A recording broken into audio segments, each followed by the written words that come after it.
asalaamaaleykum wa rahmatullahi wa barakaatu maa ngi nuyu mbokki jullit yëpp di nuyu sénégalais yëpp fu ñu mënta nekk di wax ne nag tey dañoo am lu ñu naqari te itam yonent bi saa wax ne ku gis lu la naqari na nga ko dindi sa kattan soo ko mënul nga dindi ko sa làmmiñ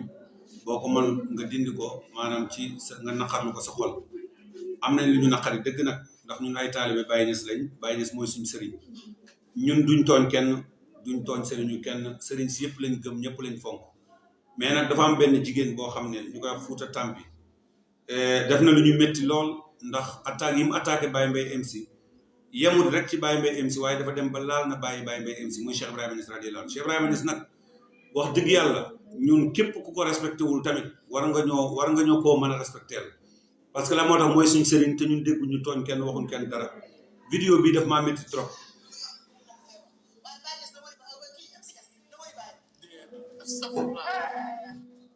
te wax ji moo gën a rafet ci li mu wax am na loo xam ne ñemuma koo teg parce que nit du saaga sa sëriñ nga koy wax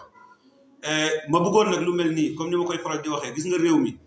dafa am lu fi nekk loo xam ne benn source boo xam ne réew mi am na ko yombul benn réew bu ko am mooy kilifa diine yi fi nekk dañoo liggéey l'islam ba jógee fi ñu respecté leen ñoom ñu respecté wante ñoomu neen seen biir kon lépp loo xam ne dafay ñëw ngir jaxase réew mi war nañ koo mën a moytu rawatina loo xam ne dafa jógee ci wàllu politique man nag damay interpeller président de la république Macky Sall ne ko lu mel nii na ciy wax te itam gis nga ñu bañ a bàyyi nit ñi nekk ci réseaux sociaux yi lu leen neex rek ñu wax ku leen neex ñu attaqué tey laal nañ Baye Niass parce que dafa am tuuma joo xam ne boo ko tegee sëriñ doomu sëriñ teg nga ko sëriñ bi ci boppam te ñun amuñ lu dul suñ sëriñ si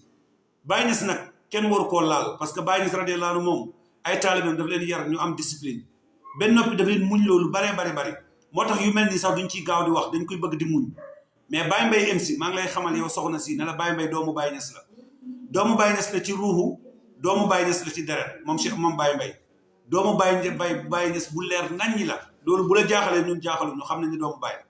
kantaan politique bu mu nekk di ci dugg nag loolu l'islam bañu ko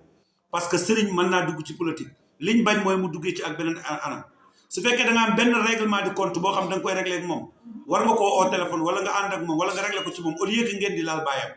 Cheikh Ibrahima Niass du ku ñuy laal yàlla ñoŋal na ko ci àdduna wax na ne wasaane ilaa nafsi daara laa ura amilu ila ma laysa fi sari jaayis man yàlla dimbali na ma ba kenn du ma gis ma def lu lislaam gërëmul kon même bu ngeen defoon ndax ba gis doomam wala sëtam di ko def dëgg-dëgg war leen koo attaqué moom Baye Niass waxuma laa nag Baye Mbaye deful dara wax na histoire comme ni ngeen koy nettalee yéenu neen la affaire politicien la mais génne li kii ñu naan faatu jël wax ju ñaaw ji wax ko suñu sëriñ suñu doomu sëriñ ngir tuumaal ko ngir yàq deram dama jaral ko mu toog ci ay plateau ak ñeneen ñu mel ni ñoom ñu ngi leen di dégg ci réseaux sociaux yi jamono jii ñoom ñëpp ñu ne dañuy attaqué Cheikh Sëriñ Baye Mbaye MC di jël ay wax yu ñaaw te ko teg ci deram bi da ngeen xam ne nag bu mu leen jaral yéen ba ngeen toog ci plateau yi di ko wax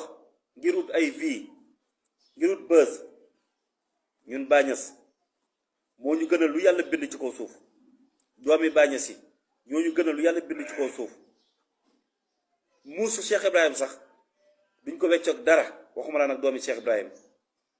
comme nag jaral leen wax yi ngeen wax bi ngeen sànni ko ci internet bi mi ngi dem ñun lim ñu jaral du yàgg dara di ngeen xam ne Baye Niass du seen moroom ndey te du seen moroom mi Baye te nag fi ngeen teg seen tànk bu leen reculer bu leen pousse acca anawaa dinañu daje incha allah ba ngeen xam ne Baye Niass du moroom ku yàlla bind ci kaw suuf